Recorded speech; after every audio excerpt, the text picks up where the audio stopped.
बहुत समय पहले की बात है। कहीं दूर एक जंगल हुआ करता था। उस जंगल में एक पीपल का पेड़ था। वह पीपल का पेड़ बहुत साल पुराना था।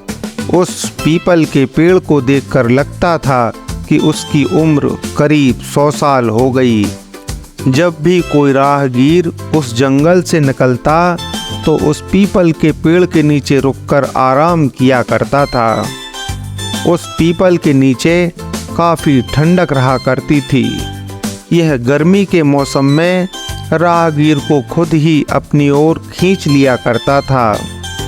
उस पीपल के पेड़ पर कई चिड़ियाँ अपने घोंसले बनाए हुए थीं। एक दिन एक कौवा ने देखा कि कोई शिकारी उस पीपल के पेड़ के पास आ रहा है। कौवा जल्द से पीपल के पेड़ के पास आया और सभी को शिकारी के बारे में बता दिया। कौवा ने कहा, देखो, यह किस तरह से हमें अपने जाल में फंसाने के लिए दाना डाल रहा है, पर हमें उस दाने की ओर देखना भी नहीं है। कौवा की जानकारी देने के बाद उस पीपल का कोई भी पंछी उस दाने को खाने नहीं गया। दोपहर का समय था। आकाश में उड़ रहे कुछ कबूतर के झुंड जमीन पर पड़े दाने को देखने लगे। और भूख एक ऐसी चीज है जो मौत के कुएं में भी डाल देती है। कबूतरों को दाना तो दिखा, लेकिन शिकारी का जाल नहीं दिखा। सारे कबूतर जाल में फंस गए। सभी कबूतर रोने लगे।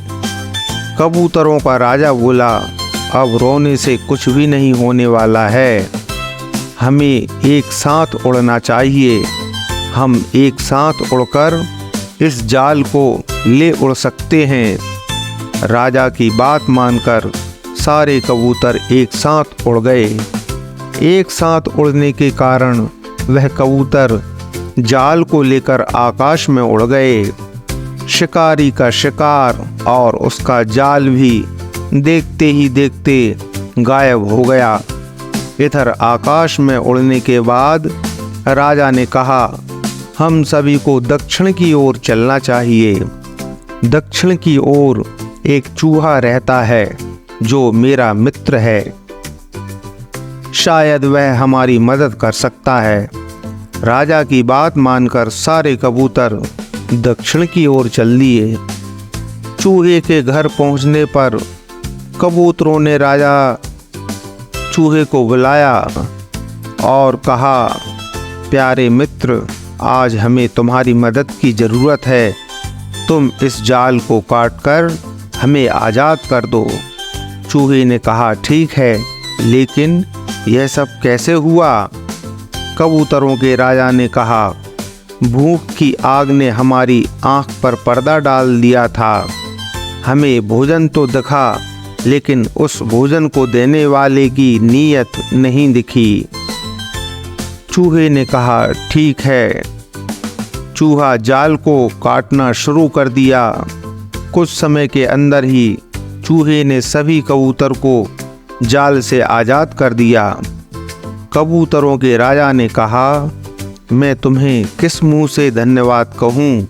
इस पर चूहे ने कहा, एक मित्र दूसरे मित्र के काम ना आए तो वह मित्र ही क्या, और उनमें मित्रता ही क्या।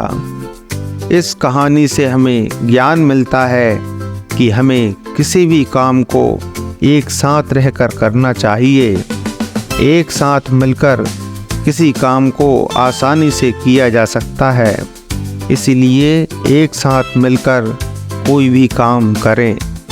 अगर वीडियो आपको अच्छा लगे तो कृपया लाइक करें और शेयर करें।